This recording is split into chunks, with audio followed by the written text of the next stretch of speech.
एक युद्ध हुआ हमारे भारत में, उस युद्ध का नाम है महाभारत। अब आपसे सवाल फिर पूछेंगे हम, बताओ महाभारत का युद्ध किसकी गलती से हुआ? महाभारत के युद्ध में उस युद्ध का जिम्मेदार कौन है? कौन है जिम्मेदार? आपको उस जिम्मेदार का नाम भी बताना है और उसकी एक गलती भी बताना है। यदि आपने नाम लिया कि द्रौपदी के कारण महाभारत हुआ, तो आपको द्रौपदी की वो गलती भी बतानी पड़ेगी। आपने बोला कि दुर्योधन जिम्मेदार हैं, तो दुर्योधन की ये गलती भी बतानी पड़ेगी। मतलब आप जिसका भी नाम लेंगे उसकी एक एक गलती आप बताएंगे, तब आपकी बात पूर्ण मानी जाएगी। पहला सवाल मेरा ये मैया से, सोफे वाली मैया से, बताओ महाभारत का युद्ध क्यों हुआ, किसके कारण हुआ, कौन जिम्मेदार है? कौन मेरी मां? द्रौपदी। क्या गलती थी? हाँ, थोड़ा जोर से। मेरी मां। अंधे का अंधा होता है, ऐसा द्रौपदी ने बोला। द्रौपदी का बोलना महाभारत का होना। तो महाभारत क्यों हुआ? द्रौपदी के गलत शब्दों से महाभारत हो गया। ये मैया ने कारण बताया। बात ठीक है मैया, अब ध्यान से सुनो और इतिहास की घटनाओं से हमें सीखना है। द्रौपदी ने गलत बोला कि अंधों के अंधे होते हैं और हंस दिया, इसके कारण महाभारत हुआ। इसलिए आप किसी को देखकर हंसना मत और किसी को कुछ भी मत बोलना, क्योंकि उन शब्दों से महाभारत हो सकता है, हो चुका है द्रौपदी के शब्दों से। ये मैया ने ऐसा बोला है, ठीक है? इसलिए आप लोग कुछ भी ना बोला करो। मेरी मां बोलती हो। चलो दादाजी बताएंगे दूसरा कारण, महाभारत का युद्ध क्यों हुआ, कौन जिम्मेदार था, किसके कारण हुआ। एक व्यक्ति का नाम बताओ जिसके कारण महाभारत हुआ और उसकी एक गलती भी बताना। बताओ कि कौन सी गलती की। दो उत्तर। आप तो हम सबसे अधिक तजुर्बे वाले व्यक्ति हैं, अनुभवी हैं, उम्र ज्यादा है आपकी, उम्र का भी अनुभव होता है। शेयर करो जरा हमारे संग, हमारा भी कुछ ज्ञान बढ़े आप जैसे महापुरुषों के संग में। बताओ महाभारत किसकी गलती से हुआ, कौन जिम्मेदार है महाभारत का? भैया बताएंगे बगल वाले। हाँ? दुर्योधन। क्या गलती की थी उसने?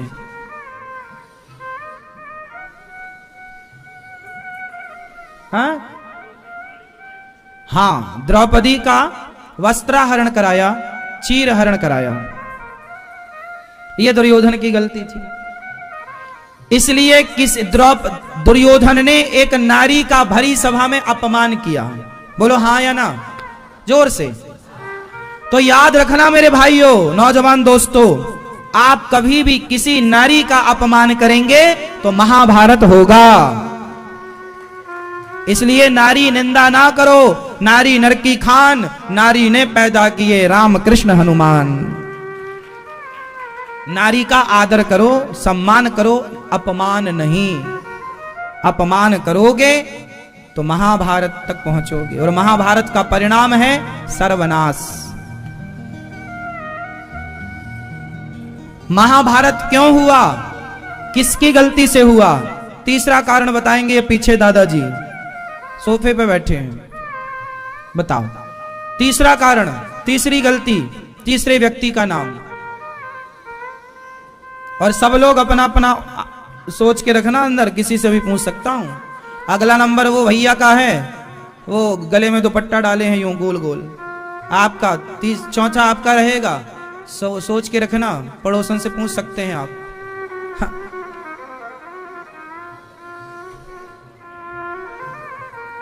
भैया दादाजी आप बोलो। हाँ, अर्जुन। अरे बताइए क्या गलती थी अर्जुन की?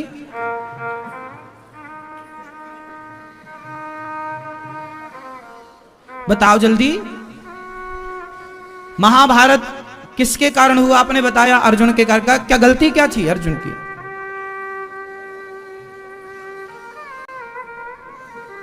थोड़ा जोर से, यहां तक आवाज आए। हा? क्या कह रहे हैं? बाजरे की रोटी खाई?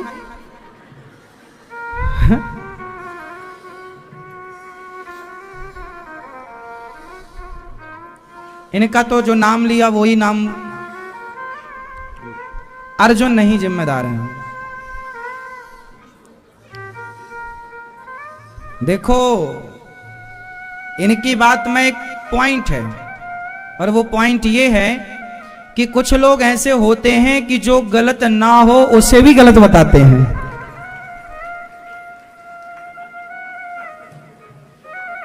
जो गलत ना हो, समाज में ऐसा भी है। वो भैया से पूछेंगे, बताओ महाभारत किसकी गलती से हुआ, आप बताओ। हाँ, क्या बोल रहे हैं? धृष्टद्युम्न, भीष्म पितामह, क्या गलती थी? क्या गलती थी पितामह की? बोलिए। नहीं, वो बोलेंगे, वो अभी आपसे पूछेंगे। चलो, इन्होंने नाम तो ठीक लिया, गलती क्या बताई?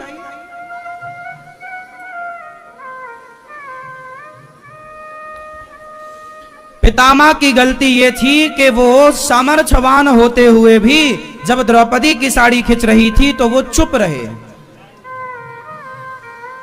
वो क्या रहे? क्या रहे? चुप रहे। और याद रखिएगा, यदि आप गलत को चुपचाप देख रहे हैं तो भी महाभारत होगा। इसलिए गलत को चुपचाप मत देखिए, गलत का विरोध कीजिए और सत्य का साथ दीजिए। पितामह ने चुप्पी साधी, यह पितामह की गलती थी।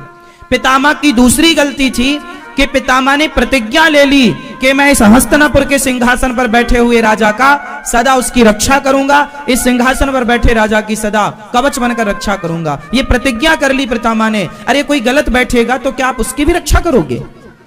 यदि पितामह ने, इसलिए भगवान कृष्ण ने महाभारत के युद्ध में अपनी प्रतिज्ञा तोड़ी।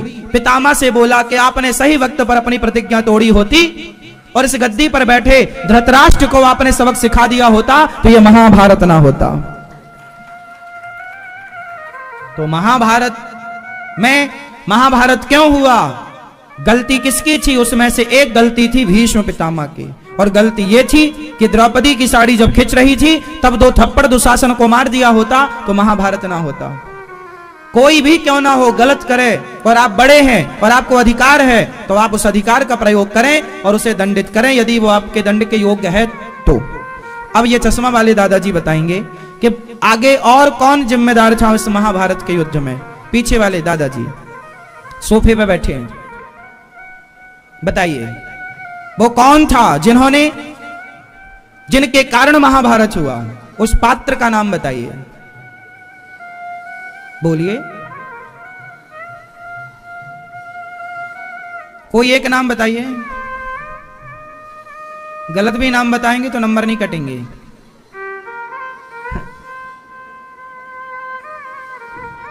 कौन?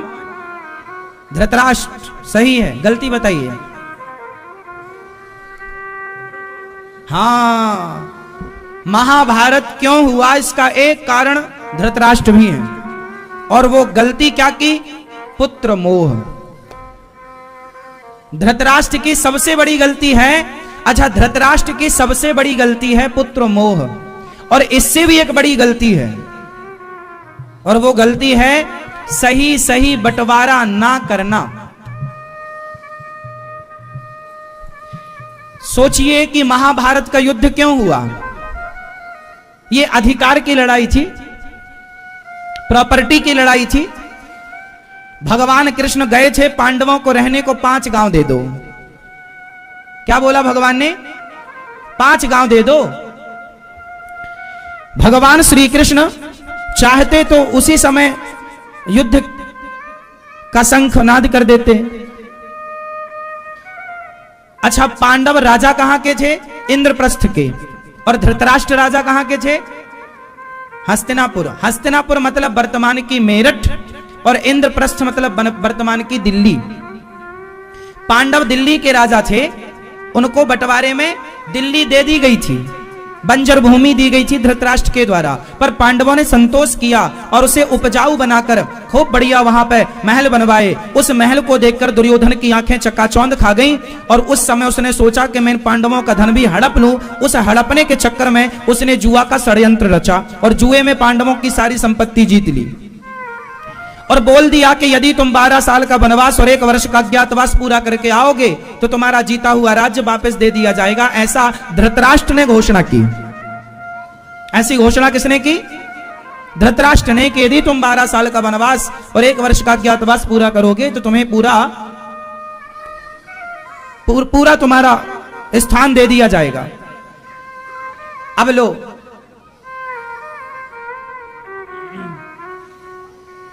बारह साल का वनवास लौटकर जब पांडव आए और 1 वर्ष का अज्ञातवास, तब पांडवों ने बोला कि भाई हमारा इंद्रप्रस्थ लौटाया जाए, तो दुर्योधन ने मना कर दिया। जब मना किया तब भगवान शांति दूत बनकर गए और शांति दूत बनकर भगवान ने कहा, दुर्योधन वर्षों तक वन में घूम घूम बाधा विघ्नों को चूम चूम सह धूप घाम पानी पत्थर, पांडव आए कुछ और निखर। जीवन में जब संकट आता है, आपको कष्ट आता है, तो वो संकट वो कष्ट आपको और स्ट्रांग बना देता है, मजबूत कर देता है। पांडवों को उनके 12 साल के वनवास ने उन्हें और जीवन में दुख मिले तो घबराना मत, क्योंकि वो दुख आपको मजबूत बनाएंगे। सोना जब आग में उतरता है तो मजबूत होकर लौटता है। बोलो हाँ या ना? वर्षों तक वन में घूम घूम बाधा विघ्नों को चूम चूम सह धूप घाम पानी पत्थर, पांडव आए कुछ और निखर। सौभाग्य ना सब दिन सोता है, देखें आगे क्या होता है। मैत्री की राह बताने को, सबको सुमार्ग पर लाने को, दुर्योधन को समझाने को, भीषण विध्वंस बचाने को भगवान हस्तिनापुर आए और पांडवों का संदेशा लाए। पांडवों का संदेशा लाए और भगवान ने सभा में बोला, दुर्योधन दो न्याय अगर तो आधा दो, 2 न्याय अगर तो यदि पूरा ना दे सको ना तो तुम इंद्रप्रस्थ भी आधा तुम रख लो और आधा पांडव संतोष कर लेंगे। दुर्योधन 2 न्याय, तुमने बोला था कि 12 साल का वनवास और 1 वर्ष का पूरा कर लेंगे, अज्ञातवास तुम्हें दिया जाएगा। 2 न्याय तुमने बोला था, 2 न्याय अगर तो आधा दो, पर इसमें भी यदि बाधा हो तो दे दो केवल 5 गांव, तो दे दो केवल 5 ग्राम, रखो अपनी धरती तमाम, हम वहीं खुशी से खाएंगे, परिजन पर असी न उठाएंगे। हम परिजन पर तलवार ना उठाएंगे, हम अपनों से युद्ध ना करेंगे, तुम 5 गांव दे दो। पर दुर्योधन वह भी दे ना सका, दुर्योधन वह भी दे ना सका, आशीष समाज का ले ना सका, उल्टे हरि को बांधने चला, उल्टे हरि को बांधने चला, जो था असाध्य साधने चला। जब नाश मनुज पर छाता है, पहले विवेक मर जाता है। जब नाश मनुज पर छाता है, पहले विवेक मर जाता है। विनाश काले विपरीत बुद्धि। भगवान ने तो समझाया था 5 गांव दे दो, पर दुर्योधन ने 5 गांव क्या बोला, मैं सुई की नोक बराबर जमीन भी नहीं दूंगा। यदि धृतराष्ट्र ने सामने आकर सही बंटवारा किया होता तो बताओ क्या महाभारत होता? जोर से नहीं होता ना। सही बंटवारा ना होगा। याद रखना, ये महाभारत की कथा तुम्हें सिखा रही है कि आप भी यदि बाप हो तो अपने बच्चों का बंटवारा सही कर लेना, वरना यदि सही बंटवारा नहीं कर सके तो तुम्हारे बच्चे आपस में महाभारत करेंगे। यदि तुम्हारी औलाद आपस में लड़ी तो जिम्मेदार तुम होगे। धृतराष्ट्र जी महाराज, जो बाप अपने बच्चों का सही बंटवारा नहीं करता वह बाप धृतराष्ट्र है, और धृतराष्ट्र जैसे बाप के कारण महाभारत होता है। सही बंटवारा नहीं। अरे तुम्हारा अधिकार तुम रखो ना। पांडवों ने थोड़ी बोला कि तुम इंद्रप्रस्थ हमें दे दो, उन्होंने तो ये बोला हमारा वाला हमें दे दो, हमारा वाला हमें दे दो। अब आप अपना भी रख लो और अपने भाई का भी हड़प लो तो नाश होगा। भाई की संपत्ति रत्ती भर भी ना रखना। अपनी कमाई पर विश्वास करो, अपनी मेहनत पर विश्वास करो। किसी प्रकार से बेईमानी का धन, चाहे पड़ोसी का हो, चाहे भाई का हो, चाहे दुश्मन का हो, बेईमानी का एक रत्ती न रखो वरना सर्वनाश होगा। इसका परिणाम दुर्योधन है, सर्वनाश हो गया उस जमीन जायदाद के चक्कर में। कोई रोने वाला नहीं बचा, बोलो हाँ या ना। तो जितने यहां बूढ़े लोग बैठे हैं, आपसे मेरी प्रार्थना है, आप मरने के पहले ठीक ठीक बंटवारा कर देना। और यदि बच्चे आपस में लड़े तो जिम्मेदार आप होंगे। और आप लोग ये मत सोचा करो कि नहीं जी हमारे बच्चे तो बहुत संस्कारी हैं, उन्हें बंटवारे की जरूरत नहीं है। उन्हें जरूरत नहीं है तो भी राजी मर्जी से, यह प्रकृति का नियम है कि यदि बड़ा भाई है छोटा भाई है वो अलग अलग, आज नहीं तो कल उन्हें रहना ही पड़ेगा, ये व्यवस्था है। इसलिए लड़के अलग होने से अच्छा है वो राजी मर्जी से अलग हों। क्या चाहते हो आप कि दोनों लड़के अलग हो ना, वो अलग ऐसे रहें कि अलग होकर भी, अलग रहकर भी वो एक रहें, अलग अलग रहकर भी वो एक रहें। और ये व्यवस्था तब होगी जब पिता न्याय करेगा। यदि धृतराष्ट्र ने न्याय किया होता पांडवों के संग तो महाभारत ना, उसने पुत्र मोह कर लिया, मेरा बेटा सारा मेरे बेटे का। अब पांडवों को तो वनवास भेज दो, वनवास भेज दो, 12 साल वहीं रहे, लाक्षागृह में बंद करके मारने का षड्यंत्र रचवाया। मर जाएं तो बंटवारा करने का झंझट ही खत्म हो जाए। जो आदमी जरूरत से ज्यादा लोभी होता है ना, तो आपने सुना होगा मक्खी गुड़ में गड़ी रहे, मक्खी जोर से, मक्खी गुड़ में गड़ी रहे और पंख रहे लिपटाय, हाथ मलहे और सिर धुने, लालच बुरी बलाय। लालच बुरी, लालच बुरी बला, लालच बुरी बला, लालच बुरी बला है, ये बुरी बला है, इसे दूर रखो। इसलिए जो मेहनत करो वो अपना है, करोड़ों पड़े हो किसी के, हमें कोई मतलब नहीं उससे, बेईमानी से नहीं, लालच नहीं। लालच के चक्कर में कई लोग बर्बाद हो गए। आदमी का पेट ही नहीं भरता। दुर्योधन अपने धन से संतुष्ट होता और रावण अपनी पत्नी से संतुष्ट होता तो दूसरे की पत्नी चुराने की क्या जरूरत थी। दूसरे की पत्नी ना चुराता तो रावण का सर्वनाश ना होता। लालच था ना, लोभ था ना, लालच बुरी बला। इसलिए मेरी मां बच्चों को आपने हर विषय में पीएचडी करा दी, थोड़ा इन विषयों पर भी पीएचडी कराओ।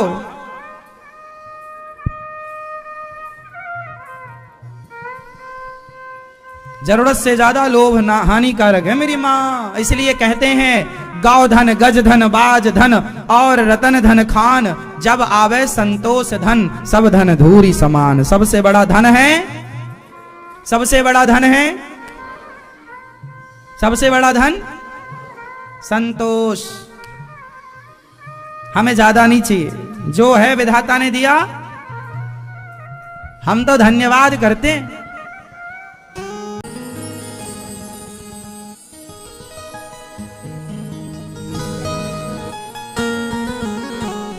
ईश्वर का दिया धन्यवाद जो है उसका धन्यवाद, और भगवत चिंतन, यही जीवन का सार है। तो महाभारत धृतराष्ट्र की गलती से,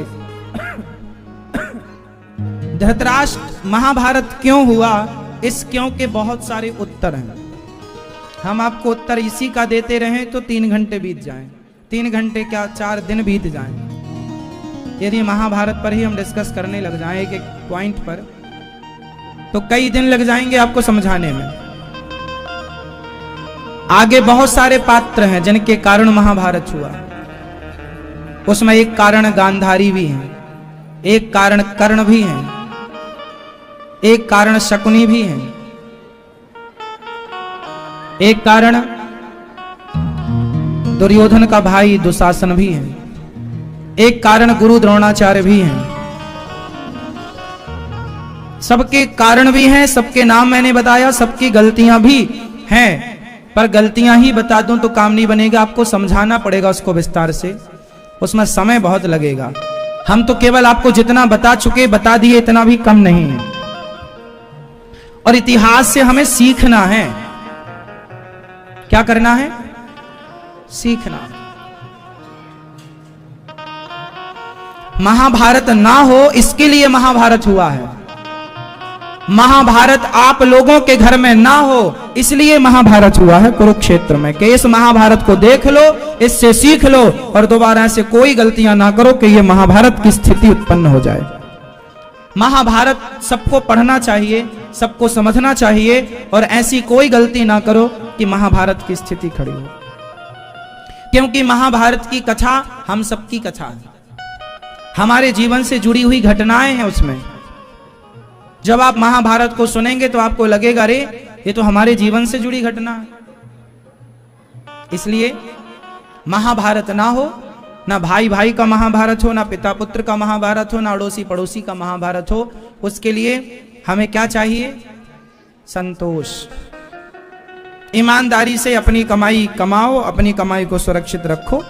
दूसरे की नजरें, दूसरों के धन पर अपनी नजरें, दुर्योधन ने दूसरों के धन पर नजरें रखी, इसलिए मूल महाभारत का कारण लोभ है। महाभारत का मूल कारण क्या है? यदि हम पूरा निष्कर्ष पर पहुंचे तो लोभ समझ में आएगा कि किसके कारण महाभारत हुआ। जोर से मेरी मां। लोभ। और लोभ कौन है?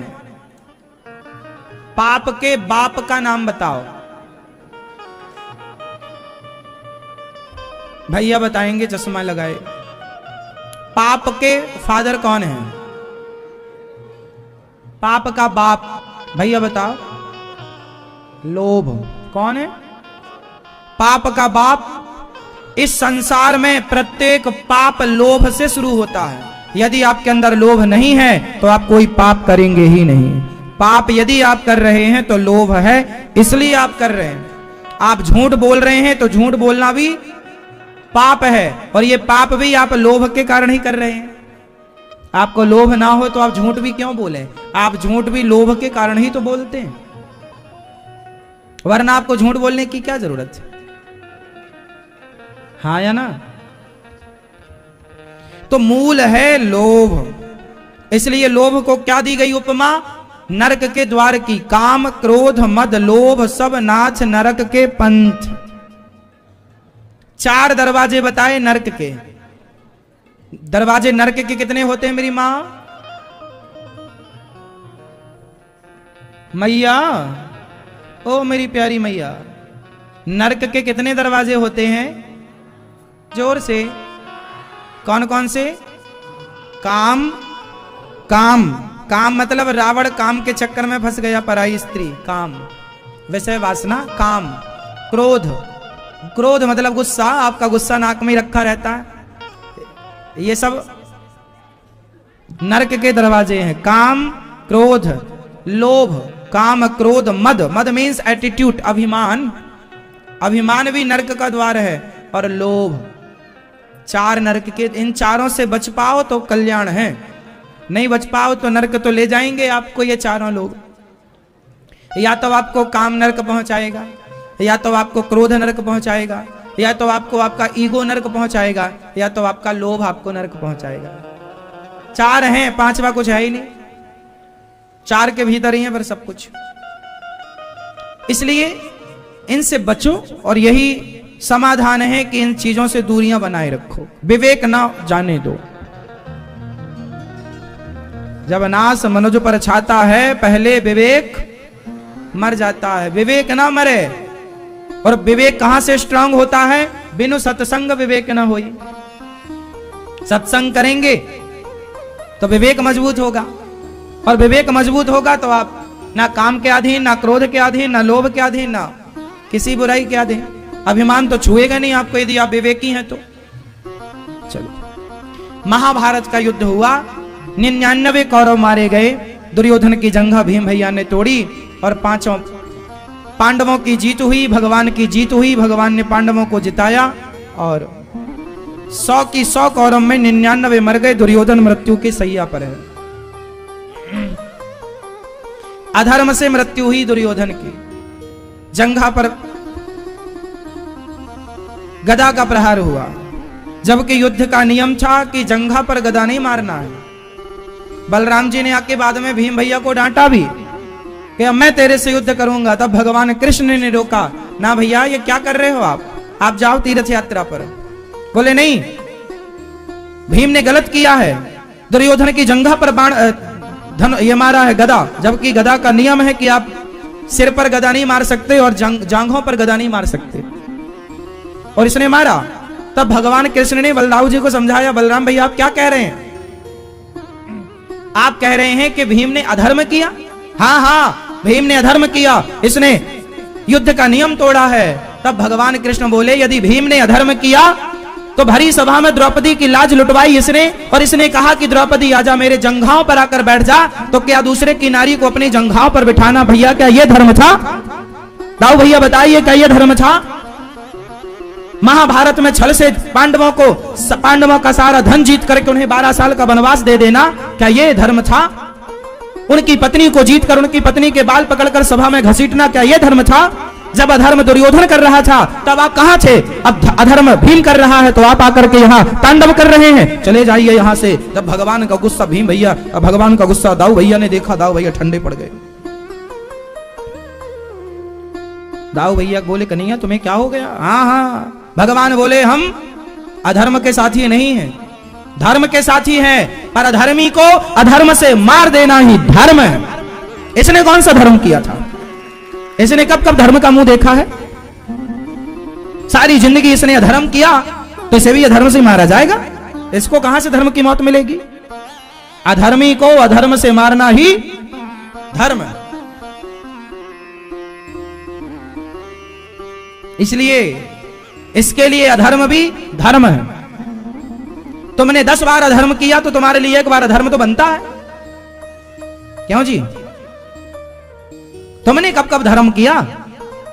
निहत्थे अभिमन्यु को मारा, एक योद्धा से एक योद्धा युद्ध करेगा नियम बना था, एक योद्धा से 7 महारथियों ने युद्ध किया, अभिमन्यु को मारा। तब कहां थे दाऊ भैया आप? तब कहां था इसका धर्म? इसलिए जंघाएं तोड़ दी। दाऊ भैया को भगवान ने वहां से विदा किया। दाऊ भैया मतलब बलराम जी को विदा किया। भगवान साम दाम दंड भेद सबका प्रयोग करते हैं, छल बल सब, जो जैसे माने, गलत को गलत, सही को सही। भगवान ने सही का साथ दिया, पर गलत को गलत तरीके से। भाई ये बताओ, कुछ लोग कहते हैं भगवान ने कौरवों के साथ छल किया। अब ये कौरव किसके लायक थे ये तो बताओ? क्या ये धर्म के लायक थे? 12 साल तक पांडवों को, मैं आपसे सवाल पूछता हूं, बताओ, पांडवों को 12 साल तक वनवास और 1 वर्ष तक अज्ञातवास, ऐसा क्या पाप किया था कि उन्हें वनवास दे दिया? क्या गलती थी पांडवों की बताओ जरा? 12 साल का वनवास आप किस आधार पर देंगे? क्यों दिया? सवाल कौरवों से, सवाल धृतराष्ट्र से, सवाल पितामह से, सवाल गुरु द्रोणाचार्य से, सवाल दुर्योधन से। बताओ पांडवों को आपने किस पाप का दंड दिया? 12 साल का वनवास और 1 वर्ष का अज्ञातवास। क्या गुनाह था उनका? गुनाह बताओ। क्या ये अधर्म नहीं था? भाई गलती केवल इतनी हुई पांडवों की कि उन्होंने जुआ खेला। और जुआ भी क्यों खेला? इसके पीछे का रहस्य जानते हो?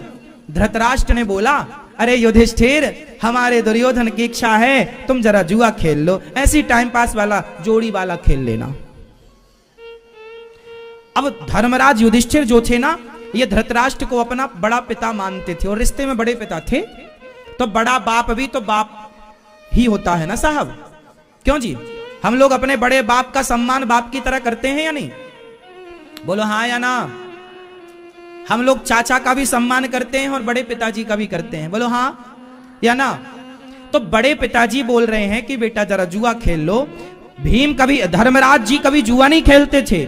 यदि धर्मराज जुआ खेलना जानते तो जुआ में एक भी दाव जीते नहीं। इसका मतलब है कि उनको जुआ खेलना नहीं आता था। वो हार गए क्योंकि उनको जुआ खेलना नहीं आता था। और फिर जो नहीं आता था तो खेला क्यों? क्योंकि बाप की आज्ञा थी, कहा था कि बेटा जरा खेल लो। तो आज तक बाप की कोई बात टाली नहीं, तो ये बात भी क्यों टालें? चलो भैया, टाइम वो जुआ हुआ था टाइम पास वाला, बाद में उसे सत्य में परिवर्तित कर दिया शकुनी ने और दुर्योधन ने। युद्ध का जुआ का नियम होता है, जो जुआ खेलेगा वही पासे फेंकेगा। पर दुर्योधन जुआ खेल रहा था और दुर्योधन के पासे शकुनी फेंक रहा था, जबकि धर्मराज युधिष्ठिर जुआ खेल रहे थे तो उनके पासे युधिष्ठिर ही फेंक रहे थे। भगवान कृष्ण को बुला लिया होता युधिष्ठिर जी ने कि आप आओ हमारे पास से फेंकने, तो फिर भगवान के फेंके पास से भारी पड़ते, शकुनी के पास से फेंके भारी ना पड़ते। पर नियम तो यह होता है कि यदि हम जुआ खेल रहे हैं तो हम ही पास से फेंकेंगे। क्यों जी, हाँ या ना? तो अधर्म तो वही था ना। अधर्म तो पहला अधर्म तो यह था कि षड्यंत्र के तहत पांडवों को जुआ खिलाया, पहला। दूसरा, जुआ में अधर्म कर लिया कि जुआ खेलने वाला दुर्योधन था और पासे क्यों फेंकेगा शकुनी? ये उत्तर दो, क्यों फेंकेगा? इसलिए फेंका कि धृतराष्ट्र का साला था और दुर्योधन का मामा था। तो खेलकूद में भी तुम रिश्तेदारी लगाओगे, परिवारवाद? ये कौन सा धर्म था भाई? और जब देखो अधर्म किया तो इसका परिणाम भी हुआ ना, सर्वनाश हुआ कि नहीं कौरवों का? बोलो हाँ, जोर से बोलो। इसलिए आपको क्या सबक मिली इस महाभारत से? जोर से अपनी बताओ, क्या सबक मिली आपको, क्या सीख मिली?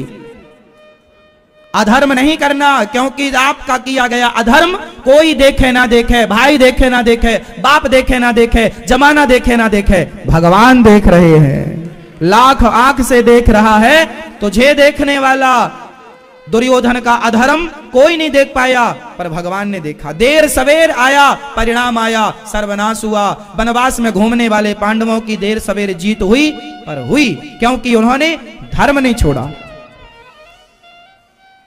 बल होते हुए भी धर्म नहीं छोड़ा। इसलिए गलत ना करना रे बाबा, लाख आंख से देख रहा है तुझे देखने वाला। मेरे मालिक की दुकान में सब लोगों का, किसी को कौड़ी कम नहीं देता, किसी को दमड़ी ज्यादा, समझदार तो चुप रह जाता, मूर्ख शोर मचाता। मेरे मालिक की दुकान में सब लोगों का खाता। समझी मेरी मैया? मैया ओ पंचायती मैया, राम राम। हो गई पंचायत? हाँ हाँ, अभी और बची है, कर लो, थोड़ा और कर लो।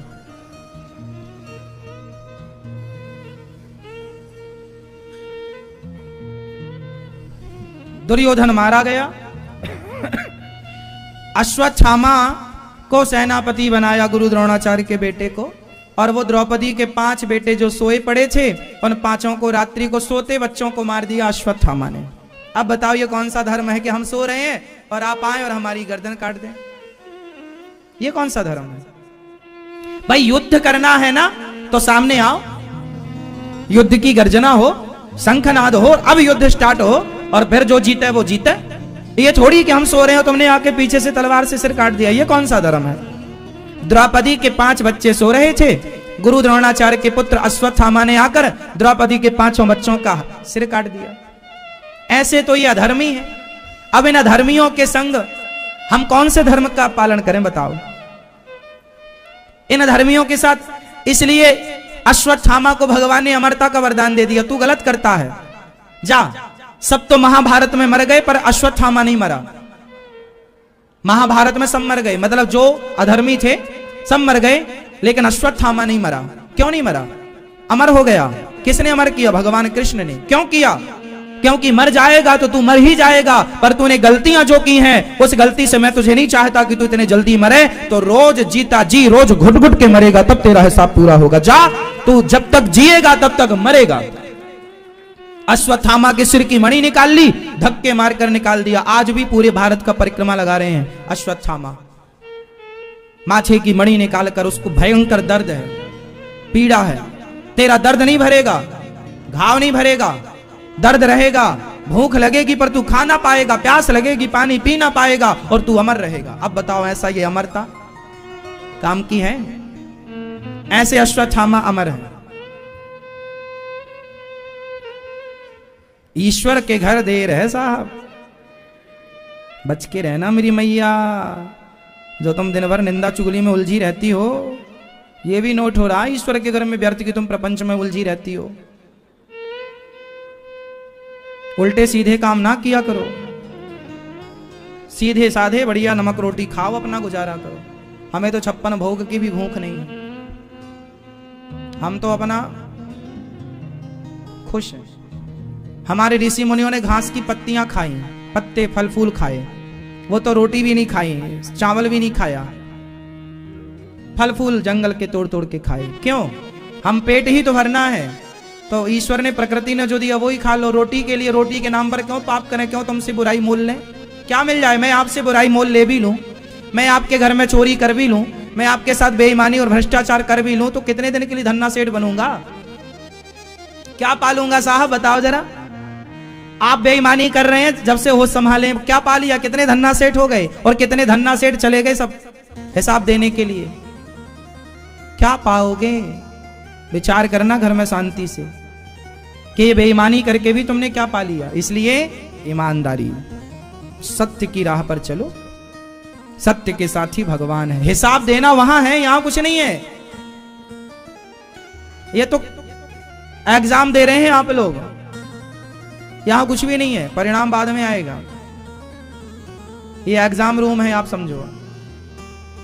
यहां 100 साल 25 साल 50 साल